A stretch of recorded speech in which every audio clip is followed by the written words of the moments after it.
Chairman Gadap town Tariq عزیز بلوچ سے آج مختلف وفود نے ملاقات کی اور اس میں اراکین کونسل اور چیف یعنی کہ جو میونسپل کمشنر ہیں اور چیف ایگزیکٹو احمد یار اور ان کے اراکین کونسل کے ممبران کو عید میلاد النبی صلی اللہ علیہ وسلم کے موقع پر جس طرح گڈاپ ٹاؤن کی انتظامیہ نے جو خدمات پیش کی ہیں اور علماء کرام کی مشاورت سے کاموں کو انجام دیا ہے، اس پر چیئرمین گڈاپ ٹاؤن طارق عزیز بلوچ کو آج مختلف وفود نے ان کو شاباش دی اور خراج تحسین پیش کیا کہ ماضی سے زیادہ سہولیات کی فراہمی کو جس طرح چیئرمین گڈاپ ٹاؤن نے یقینی بنایا اور خود جا کر گلی محلوں شاہراہوں پر کاموں کی مانیٹرنگ بھی کرتے رہے، یقینی طور پر یہ ایک ایسا اقدام تھا اور ماضی سے زیادہ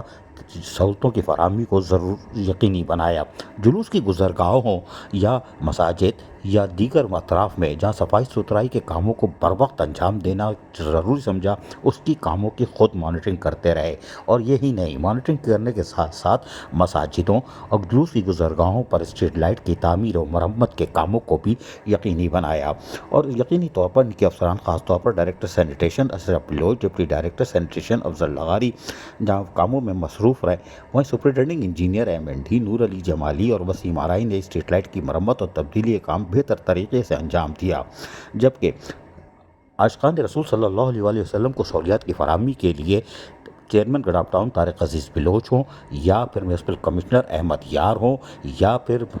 میر عباس ٹالپور جو کہ قائد ایوان ہیں، سب نے مل کر اور پھر علماء اکرام سے جا کر ملاقات کرتے رہے اور جا کے ان سے مشاورت کرتے رہے۔ گلی محلوں کی سطح پر مشاورت کا عمل بھی جاری رہا، لیکن آج جو مختلف وفود نے آ کر یقینی طور پر چیئرمین گڈاپ ٹاؤن کا شکریہ ادا کیا اور خراج تحسین پیش کیا کہ جس طرح انہوں نے عاشقان رسول صلی اللہ علیہ وسلم کو ماضی سے زیادہ تمام تر بلدیاتی سہولتوں کی فراہمی کو یقینی بنایا۔ یقینی طور پر آج چیئرمین گڈاپ ٹاؤن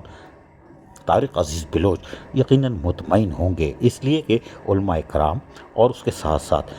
مساجد اور جلوس پرمٹ ہولڈر کا مطمئن ہونا ضروری تھا اور انہوں نے جو دعویٰ کیا تھا، یہ چیئرمین طارق عزیز بلوچ نے، میونسپل کمشنر احمد یار نے، ان کے اراکین کونسل نے، ان کے افسران نے اس کو سچ ثابت کر دیا۔ عزیز عارف، KBS بلدیاتی نیوز، کراچی۔